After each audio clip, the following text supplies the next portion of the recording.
Good morning. Welcome to Friendship Alliance Church. As Mike and Tim have outlined over the last couple of weeks, we're looking at covenant, kingdom, and exile in preparation for Christmas, and we're looking into the Old Testament. And Tim had gone over the genealogies of Jesus Christ, the 14, 14, 14, which we know doesn't represent actual 14 generations because there were other generations in there, but we believe, and some others do, that it represents the covenant period, the kingdom period, and the exile period. So Mike talked last week about Abraham and the Abrahamic covenant, and we're sort of continuing that today with Jacob.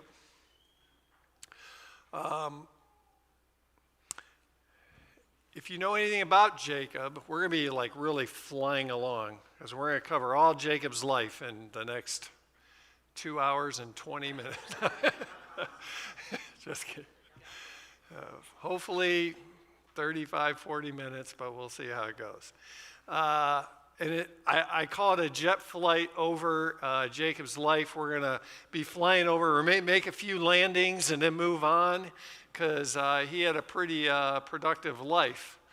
But if you know anything about Jacob, you had Abraham, pretty good guy, you know, walked by faith. It was credited unto him as righteousness. God told him to leave, and he got up and left, and he did all these things. And he has Isaac, who marries Rebekah, pretty good guy, you know, found the Lord. And then you got Jacob. Jacob, his name means cheater, and he was living up to his name. So what I would like you to sort of see as we look through this is my hope, this is what I'm trying to strive for, is how Jacob's outlook on life, his philosophy, principle, how he viewed the Lord transformed over his life from when he was young to when he was old. In the same way that the Lord can transform our lives from when we're young to when we're old, and the way we think and do things. I am definitely been different than I was 35 years ago. So a verse that I hope to tie in at the end, but it's a verse my wife and I say to each other all the time, and we all would be wise, is trust in the Lord with all your heart and lean not on your own understanding. Acknowledge him in all your ways and he will make your path straight. And the reason this kept coming to mind is if you know Jacob and if you sort of study him, he was a guy that was leaning on his strategies, leaning on his thinking, leaning on how he was going to manipulate things and get things the way he wanted them to be, and we're going to see that as we move forward. But before we get to actually looking at the word, let me open in prayer, and then I'm just going to start off with his life and overview at the beginning. So, dear Lord, we thank you for your word because it teaches us how to live our life, how to grow in our walk. When we see others, Lord, that you have been overcome with, we know that you can overcome in our lives as well. Despite our failings, despite our weaknesses, in fact, in our weaknesses, you make us strong. So be with us this morning, Lord, as we look at Jacob, and teach us through your Holy Spirit the truth, and help us, our lives, to be transformed by your word. As we walk in your name, Jesus, amen. So Jacob was a twin brother of Esau. And Rebekah had been wanting to have children, and she had prayed and asked God to give her children, and she became pregnant. And God actually tells her a prophecy. He does not tell Isaac that the older shall serve the younger. And one will be stronger than the other. And I never really noticed this before, but when I read it every other time, when I read one will be stronger than the other, I always took it to mean that Esau would be stronger than Jacob. But in looking at it again, it doesn't say which one's stronger. And now after studying this, I think Jacob was stronger than Esau in many ways. But they grew up, and Esau became a skilled hunter, a man's man who was out there catching the food that his father Isaac loved a lot. And Jacob was, it just says he was a dweller in tents. I assume that meant he was a shepherd. He hung out, he cooked the food, and he hung out in the tent. And he was a quiet man, it says. He was a quiet man. He didn't talk much. So along in the life, the way it worked in those times was Esau being the older. They were twins, but Esau came out first, and then Jacob. Esau had the birthright and would eventually receive the blessing from Isaac. And Jacob knew this, and Esau was doing pretty well, I guess, out there shooting things, I guess. But Esau's probably wondering about his own future. But one day, Esau comes in from hunting, and he's very hungry. He's famished. And he comes in, and Jacob had just got done finishing this nice pot of stew. And Esau says, "Give me some of that stew." Now, here's where I want to pause for a minute, and there's a little of my thinking in here. But Jacob answers him, and I want you to ask yourself, do you think that Jacob just off the top of his head says, "Sell me your birthright, and I'll give you some stew"? Like he had never thought what he was going to say when Jacob came in. Jacob came in and he thought, well, if you give me your birthright, I'll give you some stew. See, I don't believe that at all. I believe Jacob had been thinking and strategizing, the quiet man, for quite a while as to how he was going to wrest that birthright away from Esau. And knowing that Esau was an impetuous, impatient guy who came in and wants what he wants, he decided that the next time he would come in that mood and he had something to give him, he would ask him to sell him his birthright. So Esau despises, it tells us, his birthright and sells it to Jacob for a bowl of porridge because I'm so hungry. What good is it going to do me if I die of starvation, he says. And so he gets it. And Esau then gets mad at him because he should have been mad at himself, right? And a while after that, Isaac is getting up there in age, and he wants to give the blessing. So he tells Esau to go out and kill some game and bring it back and cook it up the way I like it so I can give you the blessing. And Rebekah overhears this conversation, and she likes Jacob more than Esau for whatever reason. And so she schemes with Jacob to dress himself up as Esau, being that Isaac's eyes were failing, to go in and trick Isaac into giving him the blessing. So Jacob's a little bit concerned about this. He goes, well, I don't look like him. I'm smooth. He's hairy. He smells like this. I don't smell like that, whatever. So she puts goat skins on his arms and puts Esau's coat on him and dresses him up and sends him in there. And Esau, or Jacob, deceives Isaac. And the conversation is interesting because at one point Isaac says, well, you look and smell like Esau, but you sound like Jacob. But Jacob says to Isaac, he says, I'm Esau. And then Isaac says, well, how'd you get back so fast? And Jacob, being the quick thinker that he is, throws in the Lord. He says, well, the Lord blessed me with game quickly.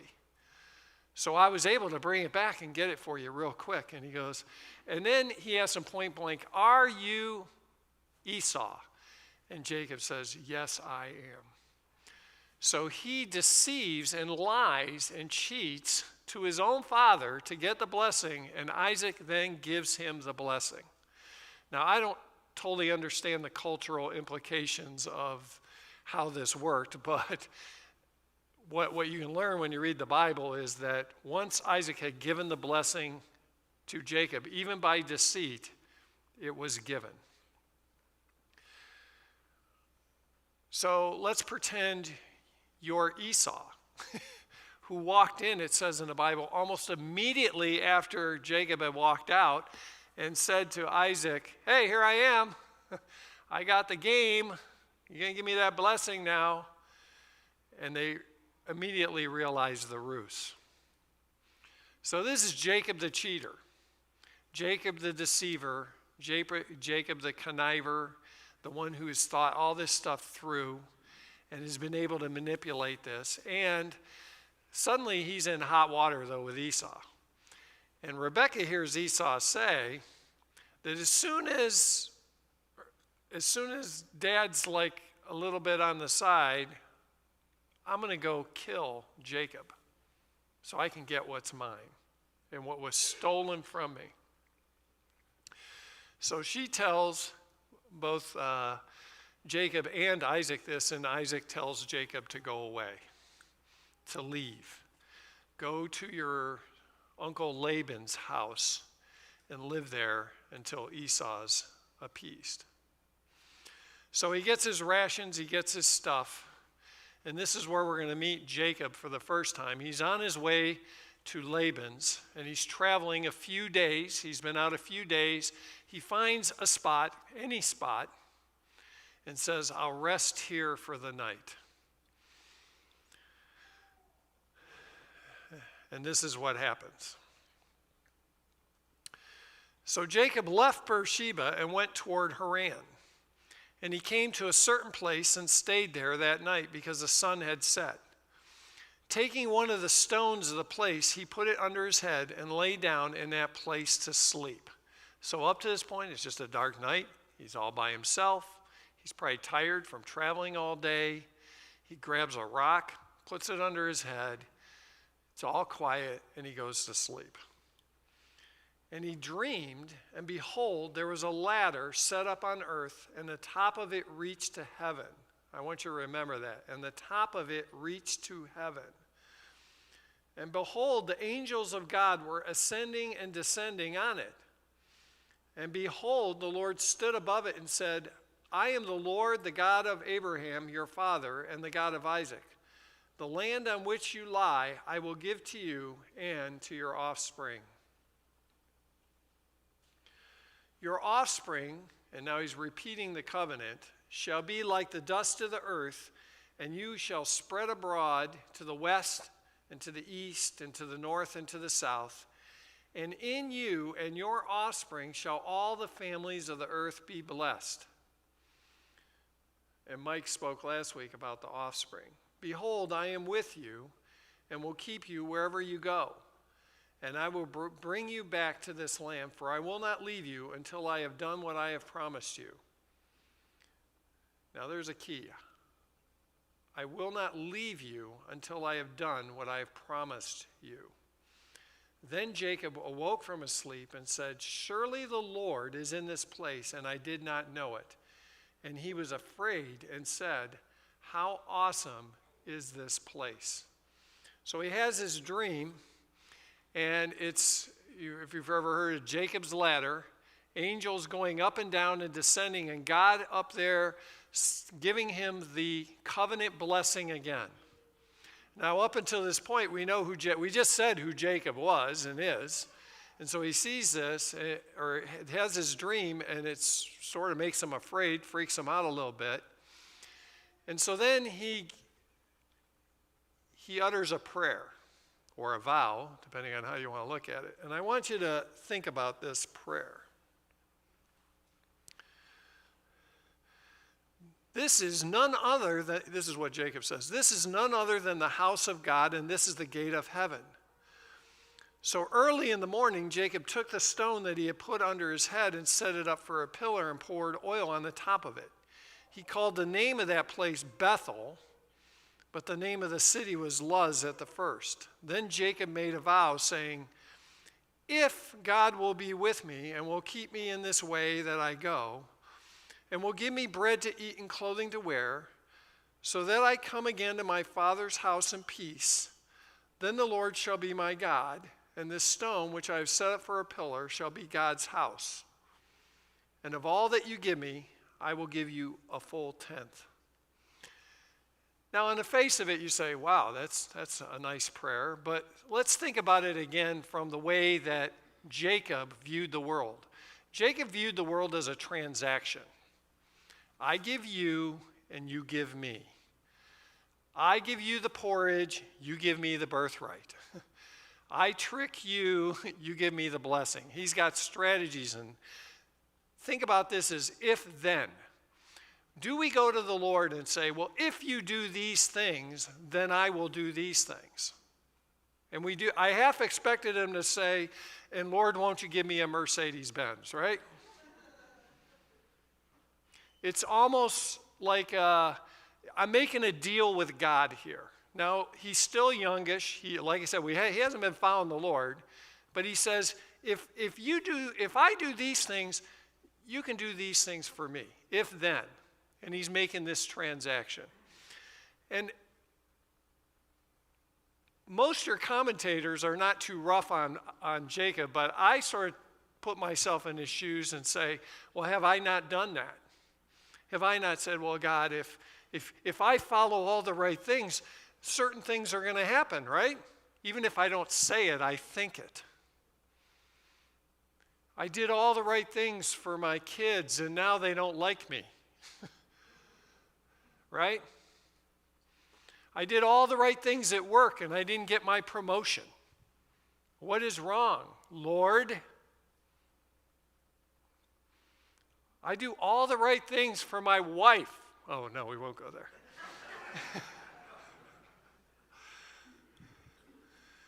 But it almost sounds like he's making a deal with God. And I want you to think about this because as we move on and we watch Jacob's prayers through his life, I think you'll see a change. But so he then leaves that place and he continues on his journey and he goes to Laban's. And the first thing he does, he comes across a well, and Rachel comes up. She was a shepherdess, the daughter of Laban, and she comes up with all the sheep, and he sees her, and it says, not immediately, but like within it, that he falls in love with Rachel. Now, me being the guy I am, trying to put myself, I'm like, does he really love her, or does he just love that she's a shepherd and she can take care of, do some work for me? I don't know, but we're going to see that he had a very interesting family deal going on here, if you don't know it.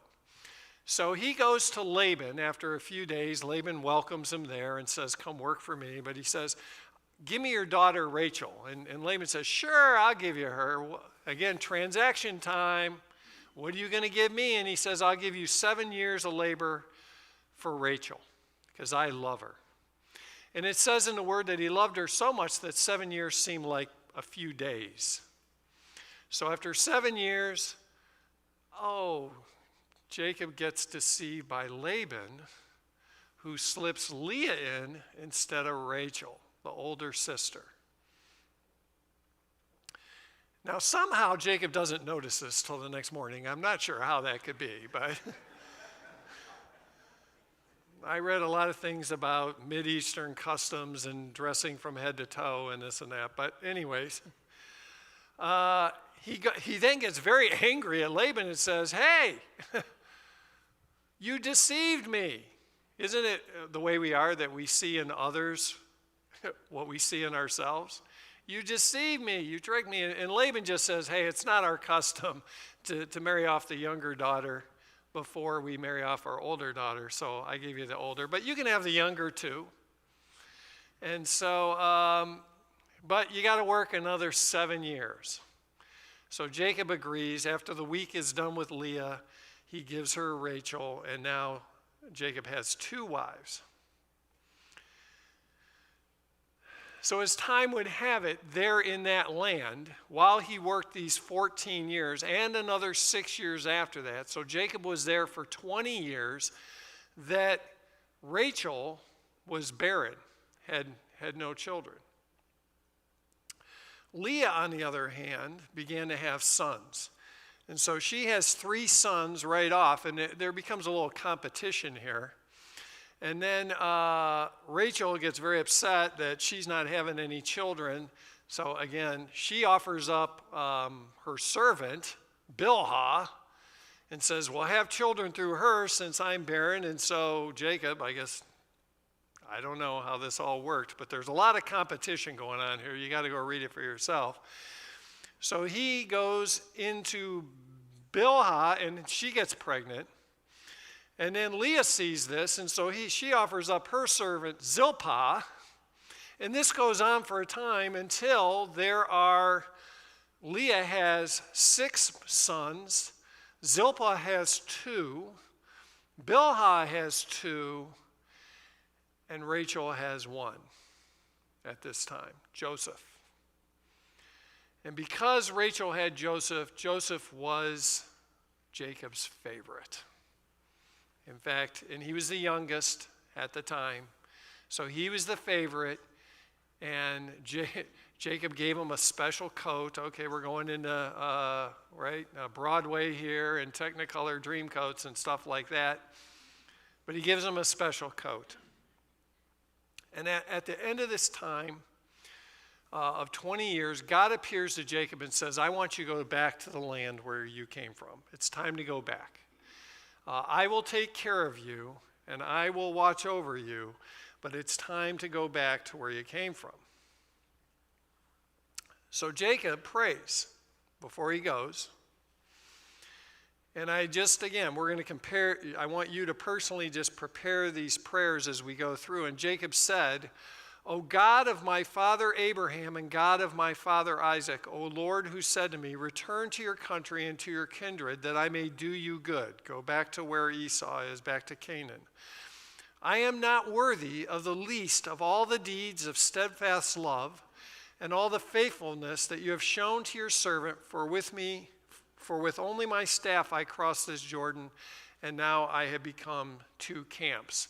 So I failed to mention that during this time, God really blessed Jacob, and he had lots and lots of cattle and riches that God just blessed him when he was there.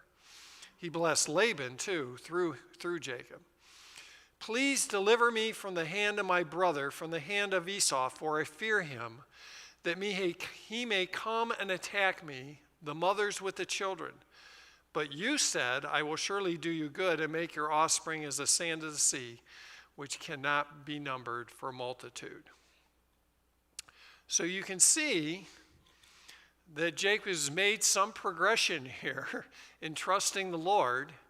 And he says, you say you're going to take care of me and do me good. But then he throws it. You can see at the end that he's still a little afraid of Esau and what might happen. So what he does is he sets out and he takes all his stuff with him, and he sends his servants out to greet Esau before he gets there to tell Esau he's coming. And he sort of wants to get the lay of the land, because I got to have a strategy here. Well, they come back and tell him, yeah, Esau's coming to meet you with 400 mighty men. He didn't say what he wanted those men for, but he's bringing 400 mighty men with him to greet you. So this has got Jacob a little bit afraid. So Jacob the strategizer, what he does is he starts to separate out his goats, his sheep, his camels, and he sends them in waves to Esau. He doesn't just group them as gifts to Esau. And he sends them all up, and he says, tell my lord Esau, when you see him, that these are gifts that I'm sending. And say it just like this, because he's hoping to appease him before he gets to him. And then he gets even more worried, and he's getting closer to Esau, and he says, what if he comes and kills my whole camp? Then we'll be wiped off the face of the earth. Even though God told him he was going to bless the entire world, we'll be blessed through him, right?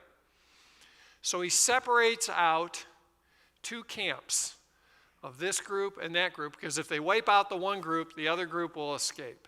And he sends them across the creek. So it says, the same night, he arose and took his 2 wives, his 2 female servants, and his 11 children and crossed the ford of the Jabbok. That's a little creek river there. He took them and sent them across the stream and everything else that he had. And Jacob was left alone. He was left alone. I just want to pause again. I've said this before, and I believe it's true in my own life. That's why I say it to you all, is that have you ever been speaking to somebody about the Lord and they're very antagonistic or they don't want to hear about it? You'd be surprised as time goes by how many of those same folks, when they're laying in bed at night all by themselves, are thinking about what you may have told them. And it's not just them sitting there thinking about what you may have told them, right? It's God who's calling them to him and using your words to do it. We think a lot more when we're by ourselves laying in bed at the ceiling than we do with all this. And you can imagine Jacob here has had this whole, 11 sons, 2 wives, 2 servant wives, all these people and stuff going on, and he's moving them out, and now suddenly he's all by himself, and he's all alone. And Jacob was left alone, and a man wrestled with him until the breaking of the day. And when the man saw that he did not prevail against Jacob, he touched his hip socket, and Jacob's hip was put out of joint as he wrestled with him. Then he said, "Let me go, for the day has broken." But Jacob said, "I will not let you go unless you bless me." And he said to him, "What is your name?" And he said, "Jacob." And then he said, "Your name shall no longer be called Jacob, but Israel, for you have striven with God and with men and have prevailed." Israel means wrestled with God. Then Jacob asked him, "Please tell me your name." But he said, "Why is it that you ask my name?" And there he blessed him. So Jacob called the name of the place Peniel, saying, "For I have seen God face to face, and yet my life has been delivered." The sun rose upon him as he passed Peniel, limping because of his hip. So imagine this scene. We don't really know if it was God or an angel. It's not very specific, but somebody with supernatural strength has wrestled with Jacob all night long. That's a long time, right, Tim? A long time, all night long. Now, he asks him his name, and Jacob submits and tells him his name. And my understanding is in the Mideast at that time, knowing your adversary's name was like a part of power over them.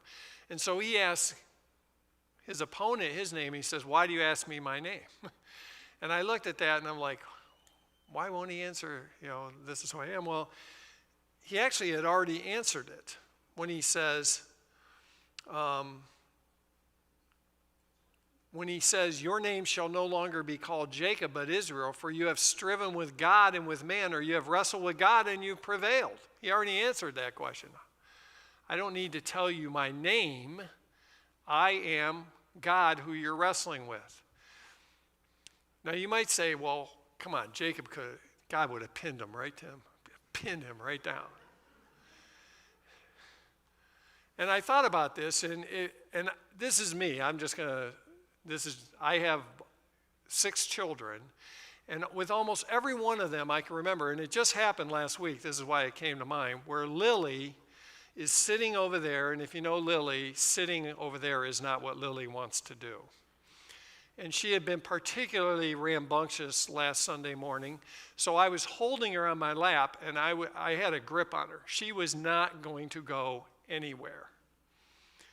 And in Lily world, she thinks she can, and I'm having this conversation with her that I said, "Daddy's pretty strong, ain't he?" But I only exerted enough as I needed to hold on to her. I didn't exert every ounce of strength I had. I exerted enough to hold on to her and keep her in her place no matter how much and I've had that experience with almost every one of my kids at some point, usually when they're 3, 4, 5 years old. Now, I'll just pause. This has nothing to do with the sermon, but for you parents of young children, you can deal with it now or you can deal with it when they're 15. It's up to you. I'm just saying, it's a lot easier when they're 3 than when they're 15. You do what you want to do. Okay. So, he has this, and it says he prevails, but no, he's not overcoming, so he strikes his hip. And I was reading somebody on this, and they made some really good points that in athletics and sports, in football, if you want to tackle a guy, where do they tell you to go for? Go for his hips, right? Tackle him at the hips. If you go low, too low, he'll jump right through. If you go too high, he'll just shake you off. But if you go for the hips, you can bring him down. In wrestling, I don't know anything about wrestling, but I know I used to hang around with wrestlers. They were always talking about the hips, and getting the hips in the right position. He's wrestling and he strikes his hip. So he injures him. And Jacob walks away limping. He's been shown his weakness that he cannot overcome. It's interesting also that Jacob continued to wrestle with him all night long, and he never gave up. He never said, what do you say when you tap out? I don't know, uncle or whatever back in my day. He never did that. So he wrestles with him all night long. And then he moves on. So what happens now is Jacob meets Esau. Esau's anger had been appeased. Esau really wasn't mad. He said, you don't even have to give me all these gifts. What's all this cattle and stuff you're sending to me? He goes, well, my lord Esau. And Esau's like, no, I got plenty of stuff. I don't need that. And Jacob goes off and settles in Canaan, and all's good. But on the way, something sad happens. On the way, Rachel is pregnant, and she has his 12th child, Benjamin, and she dies in childbirth. So he buries her there, and they continue to move on. And now he has his 12 sons, and he's in the land of Canaan, and it's all going to be good, right? We have all this riches. We have everything we need. We're all good. Except his sons. I mean, if you want to read a real soap opera, just read these 10 chapters of Genesis. You'll see some crazy stuff going on that I don't have time to go into. But his sons were very, very jealous of Joseph because they had seen the way Jacob had treated him, made this great coat for him. And Joseph comes along with this dream telling them that he saw 12 sheaves of wheat, and one was bigger than all the others. And the 11 came and bowed down to the big one. And I'm the big one is basically what he was applying. And then there's another part of the dream where it's similar, but he talks about the sun and the moon bowing down to him. And he tells him this dream, and this makes him very angry. Well, we're going to bow down to you? Yeah, right. So they go out one day shepherding, and they sell Joseph into slavery. They think they're going to kill him. But a couple of them have somewhat of a conscience. So they say, let's not kill him. Let's just sell him off into slavery. So they sell Joseph to some Ishmaelites coming by, and they deceive, believe it or not, Jacob by covering his coat with goat blood, I think it was, or sheep blood. They cover it up, and they take it back to Jacob and said, Joseph is dead. He must have been waylaid by a wild animal en route to come see us, and he's dead. And this distresses Jacob to no end, and there they dwell for 22 years. You probably know the story of Joseph, but let's stick with Jacob for a minute. He has 11 sons. His favorite son, and he thinks is dead. He believes is dead. He 100% thinks he will never see his son ever again. He can only see what he sees, what he feels, what he knows. Yet God sees it all and is in charge of all. There are several instances through this story of Jacob where you see God goes to others, i.e. Laban or Esau, and tells them, or Rebekah, tells them something that will benefit Jacob rather than telling Jacob. Because God is ultimately in charge of everything, right? How many times, going back to leaning on our own understanding, are we trying to hold on to everything and manage everything because we have it all under control? We understand, we're the only ones that can do all that. And meanwhile, the Lord has it totally in hand. But he thinks he's dead. So Joseph, as we know, goes off. He's in prison for 13 years after being sold to Potiphar. We won't go into that, but he ends up in prison for 13 years, interprets a couple of that guy's dreams, ends up being asked by Pharaoh to interpret his dream about 7 fat cows and 7 haggardly cows. He interprets his dream as 7 years of famine, 7 years of wealth, 7 years of famine. And you're going to need to store up some grain and some stuff during the 7 good years to suck up the 7 bad years. And Pharaoh says, well, who's wiser than this guy who can interpret my dream than to do that? So he puts Joseph in charge. Like I said, 13 years, 7 years, and 2 years of famine. So 9 years after that, 22 years have passed. And Jacob says to his sons, I want you to go. I heard there's food in Egypt. Take some money and go down there and get it. Remember, who creates the famines and the wealth and does all that stuff, right? God. God wants them in Egypt for his purposes and his reasons. And so he sends his sons in there, and Joseph recognizes them, but they don't recognize Joseph, which makes sense. Being that Joseph was 17 years old when they sold him into slavery, he's now 39 years old. He's probably got a beard and he looks Egyptian and all this stuff. So they don't recognize him, but he recognizes them. And he says to them, oh, I think you're spies and this. He's just playing with them. Because he wants to find out about his father, and he wants to find out about his brother Benjamin, who he notices is not with them. So he says, go get your other brother Benjamin and bring him back. And they're like, oh, no, Dad ain't going to like that. And here's what Jacob says. So they go back. They're running out of food again. And they told Jacob that that man doesn't want us to come back down again without Benjamin. So after going a couple months, it says sometime, because he didn't want them to take him, he says, then their father Israel said to them, another interesting little thing is here, God renames him Jacob when he wrestles, but then or Israel when he wrestles with him, but then he still goes by Jacob for a while. Then God revisits him and says, no, your name is Israel. Your name's not Jacob anymore. So finally now we're at a point in the Bible where they're calling him Israel. Then their father Israel said to them, if it must be so, then do this.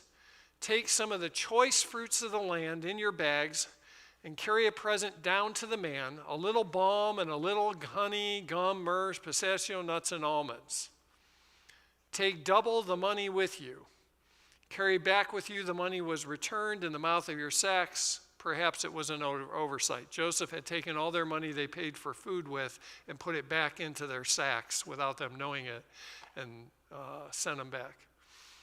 Take also your brother and arise again and go to the man. And may God Almighty grant you mercy before the man, and may he send back your other brother and Benjamin. And as for me, if I am bereaved of my children, I am bereaved. And I don't know about you, but when I read this, I see a man who's losing the manipulation and laying it down at the Lord's feet and saying, God, you're in control. You got it. If I'm bereaved, but you're in control of this situation. And so they go in. Joseph reveals himself to them. And because the famine continues to get more harsh, Joseph says, bring the whole clan, the whole family down. And they all come in and they introduce them to Pharaoh. And Pharaoh says, take my best land, Goshen, over here. And they all move into Goshen. And that's where they multiply. And we know it later, that's where Moses is going to lead them out. The 12 tribes of Israel, the Israelite people who come from the 12 sons of Jacob, and they multiply and spread. But as we learn in the New Testament, it's from the seed, not the seeds, as Mike talked about last week, but out of one seed would come a blessing to all mankind. But it says in Genesis 48, this is the last thing. So Israel goes down and he meets Joseph's sons, which he had while he was in Egypt. And he says, who are these? And Joseph said to his father, they are my sons whom God has given me here. And he said, bring them to me, please, that I may bless them. Now the eyes of Israel were dim with age, so that he could not see. And so Joseph brought them near him, and he kissed them and embraced them. And Israel said to Joseph, I never expected to see your face. And behold, God has let me see your offspring also. I think of the prodigal son every time I read this, just because my son who was lost has now been found. Jacob believed for 22 years, that Joseph was dead. Then Joseph removed them from his knees, and he bowed himself with his face to the earth. And Joseph took them both, Ephraim in his right hand toward Israel's left hand, and Manasseh in his left hand towards Israel's right hand, and brought them near him. And Israel stretched out his right hand and laid it on the head of Ephraim, who was the younger, and his left hand on the head of Manasseh, crossing his hands. And he blessed Joseph and said, the God before whom my fathers Abraham and Isaac walked, the God who has been my shepherd all my life long to this day, the angel who has redeemed me from all evil, bless these boys, and in them let my name be carried on, and the name of my fathers Abraham and Isaac, and let them grow into a multitude in the midst of the earth. And I think if you read that, you can see that the transformation of Jacob has become complete. He's changed from this strategic deceiver guy to a guy who is trusting the Lord with all his heart and all his mind and all his soul. It says in Hebrews, now faith is the assurance of things hoped for, the conviction of things not seen. For by it the people of old received their commendation, and by faith we understand that the universe was created by the word of God, so that what is seen was not made out of things that are visible. And then it says, by faith Jacob, when dying, blessed each of the sons of Joseph, bowing in worship over the head of his staff.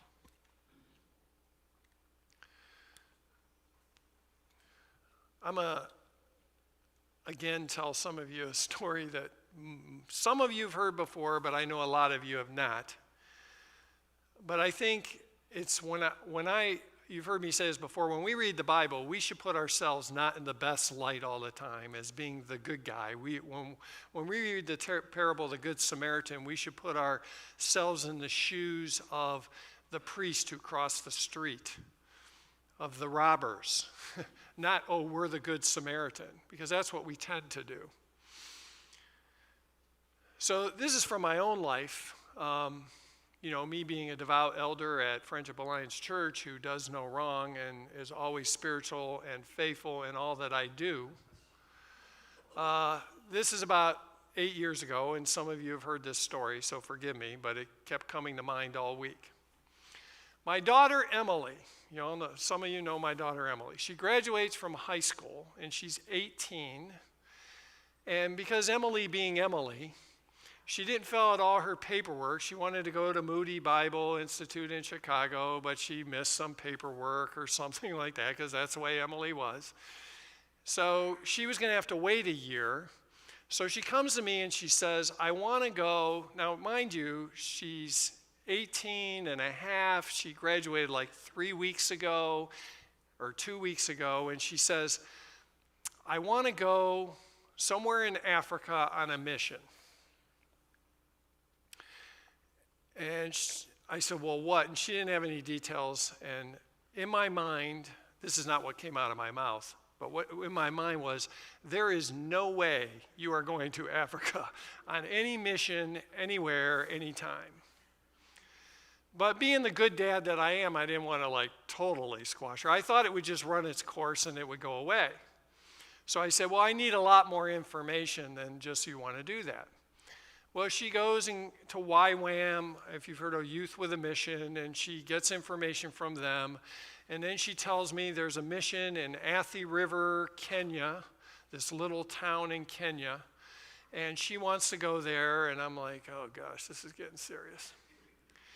And she tells me this town, so now I'm Googling YWAM in Kenya and Athi River, this town that does not look very good at all. And I'm actually Googling it like satellite maps and zooming down to try and see what it looks like. But in the process of that, I'm doing that, and I'm like, this is weird. I mean, I'm looking at a place of the earth that I've never been to and I know nothing about, but something seems familiar about it. And I couldn't figure it out. And then it just came to me one day that right next to Athi River is this town called Machakos. And Machakos is where Steve and Jen Wiggers had gone to Kenya like a year earlier, and they had spent some time with us and told us what they were doing and this and that. And so they were 15 minutes away, they literally lived, from where this mission was. So the long and the short of it is, my wife and I decide we're going to let Emily go to Africa. Don't ask me what possessed me. I always think back of it, and it's like an out-of-body thing. It's like somebody else let her go. I would not let her go. But anyways, the Lord was with us, and we let her go, and she went. And it was transformative in her life to spend 6 months in Kenya with Kenyan and African people. The way that YWAM did it is there would be 16 people in basically a cohort, 8 Westerners and 8 African people from various countries, not just Kenya, Uganda and some other countries around there. And then they would spend 2 months in training and then 4 months out all over. And she went all over. She spent time with the Maasai people and in the outback and almost dehydrated herself to death and all this stuff. But it's coming around the time when she's going to come home. And we are very excited that she's going to come home, let me tell you. So 2 weeks, everything's winding down. They're back in Nairobi, which I had read is not called Nai-robbery for no reason. And she said it was the first time she ever had been in a nice restaurant. The whole time she would have been there, they went in a nice restaurant. She went in there, she was sitting there, and somebody stole her purse, which had all her identification, her money, her cards, which is how we would get her money, and all that stuff. But it was not all at a loss because Steve and Jen weren't too far away, and she still had her passport. So the 2 weeks are going by, and she's coming home. We'll play pretend. Tomorrow, she's coming home. She leaves tomorrow. And I had told her, I said, Emily, you cannot lose that passport. That passport is your only identification. You have nothing else. Oh, Dad. This is the way she said, oh, Dad. At 12 midnight, our time, the day before she's supposed to come home, which is 8 o'clock in the morning, their time, my phone starts to ring and it says, Emily in Africa. That's what it said, Emily in Africa. So I pick it up. I think I was asleep. I think my wife was like, hey, the phone's ringing, buzzing or whatever. Oh, Emily, we got to pick up Emily. Emily's like bawling. she lost her passport. And what she had done was she had this bag that it's actually my wife's fault. When Emily went, my wife loaded her up with all this stuff, Advil, Tylenol, bandages, all this junk she would never need, but malaria pills. I mean, she had it all. We bought her $200 worth of malaria pills. She never took a single one of them. Anyways, well, Emily being nice, there had been one of her African friends going back to Uganda. She knew back here she gave her whole suitcase. And in her suitcase was her passport. And Mary, that was her name, had left 4 days earlier to go back to her village in Uganda, 12 hours away. And in Africa, it's not like you just pick up a phone and call somebody. It just doesn't work like that. So she's crying and bawling, and for the next 2 hours, I'm on Google trying to figure out how you can get a passport in like 5 hours. We had done some wise things, like copied her passport and emailed it to ourselves so that she at least had a copy of the passport. But I said, go print it. And she's like, Dad, there's no printers here. Where am I going to go print it at? So I actually found a guy who had a blog with a whole bunch of foul language in it, who said that he actually was in Nairobi and was able to get a passport in 6 hours. He went in there, pushed everybody out of the way that couldn't get him a passport, was super nice to all the people that could. And he said after 6 hours with a copy of my passport, something from the police saying that it had been stolen, he was able to get a passport. So I tell all this to Emily. I said, now it's like 10 o'clock in the morning. She's an hour from Nairobi. I said, you have to go to the police, get some piece of paper, they're big on pieces of paper, that say that it was stolen. Take your copy, get it printed somewhere, if you have to stop once you get to Nairobi somewhere, and then get to that, the U.S., whatever place it is, embassy, and just go in there and do your best. But you got to get moving because it's going to close at 4:30 and it's now 10 o'clock your time. And now it's 3 o'clock our time in the morning.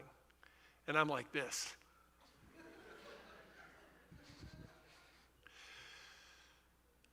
So I hang up the phone and I lay down and I take a few breaths and I was really wiped out. And I said, and I know this is going to sound really holy and faithful, but I said, Lord, maybe you could do something here? And I fell asleep. And no lie, because of that holy prayer, see, God's grace covers over our lack of faith. It just does. He did it for Jacob, he can do it for us. An hour and a half later, I don't know what it is, the phone starts to buzz. And I pick it up, and it's Emily, and she says, Dad, you're not going to believe this. Emily got talking with somebody who knew somebody. This is how it really works in Akron. Who knew somebody, and they had called all these people and found out that Mary did not go to her village 14 hours away, but was only just over the border, like an hour and a half in a village. She stopped to see her fiance and visit with his family for a week before she went home. So now she's only like 5 hours away, and they're talking to her. So they're trying to figure out, well, maybe, remember, she can't go over there and get it. She doesn't have a passport. Or maybe somebody could bring it this way, but people don't have cars, and they just have motorbikes, and there's not really a way to do that. But they're talking, and they're trying to figure it out. And Mary is on the phone talking to Emily, and Emily is saying, well, I have to get to Nairobi because I'm leaving on a plane there. So is there some way we can get the passport to Nairobi? And Mary says, I don't know if I can get that to Nairobi. And while she's saying that, a girl she does not know, a white girl she doesn't know, is walking by and says, I'm going to Nairobi tonight. I could take something there if you'd like. So this girl who's going to Nairobi tonight why is she going to Nairobi? She agrees she would take the passport. Why is she going to Nairobi? Because she's flying out of Nairobi tonight. And when is she flying out of Nairobi? On the same exact plane as Emily. And so all Emily did was go to the airport. She went to the airport. They met. She gave her thing. They sat next to each other on the plane, and Emily came home. Maybe you could do something, God, here. And the reason I tell that story is because for me, the minute that all came like that, the Lord was like right in my ear, like, I got it handled. It wasn't just like a series of coincidences that just happened. And our challenge to all of us is, do we believe that God knows everything that is going on in our lives every day and understands where we're at and what he would have us to do? And he wants us to walk by faith, not by works or strategies and stuff like Jacob was doing. And he was teaching Jacob through the wrestling and through the things that he had to go through, that I just want you to trust me. And you could see Jacob doing that. And that's true of all of us. Walking with the Lord is a long walk. Unfortunately, if you come to this church for a while, you'll see people come and people go. It's just the way it is. They come and they go.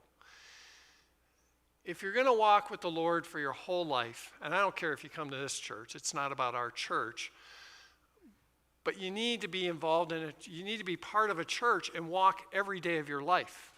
Not 5 years of your life and then take a 10-year break. Not if that's what you did. Today's a new day, right?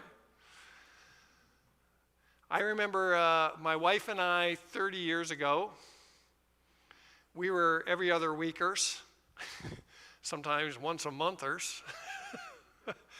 And we were both working and we're doing our thing. And we would miss church a lot for good reasons, like, I worked hard this week. I don't want to go. And we had a conversation where we sat down and we said to each other, no, we have to stop this. We have to commit. If there's a good reason that we have something going on, then that's good. But not just this, I don't feel like it, I worked hard last night, blah, blah, blah, all these excuses, making excuses for why we don't go. And we committed to that, and I believe it's been a big part of our life all through our Christian walk. So I want to encourage you, wherever you're at, you could be back where Jacob was. You could be where Jacob ended. But wherever we are, I want to encourage us all to trust the Lord with our lives on a daily basis. And sometimes you're not going to be there. Sometimes you're going to say, God, maybe you could help with this. Maybe you could do something here. But even when you do that, you're acknowledging that he exists, that he's there, and he will fill in with grace your unbelief, as he did, and Jacob says at the very end of his life. And so I want to end with this. I know I went a little over. Sorry about that. Jesus in John. Philip said to him, "Come and see." And Jesus saw Nathanael coming toward him and said of him, "Behold, an Israelite indeed, in whom there is no deceit." Nathanael said to him, "How do you know me?" And Jesus answered him, "Before Philip called you, when you were under the fig tree, I saw you." And Nathanael answered him, "Rabbi, you are the Son of God. You are the King of Israel," because he had been standing under a fig tree. Jesus answered him, "Because I said to you, I saw you under the fig tree, do you believe? You will see greater things than these." And he said to him, "Truly, truly, I say to you, you will see heaven opened and the angels of God ascending and descending on the Son of Man." Remember that when we read the previous one, God was up here to Jacob and the angels were ascending and descending. And Jesus is saying, they're coming down. The angels are coming down and I'm coming down and I'm here and I'm God on earth. And you will see way greater things than that I saw you under a fig tree. And if we walk by faith, we will see greater things in our lives.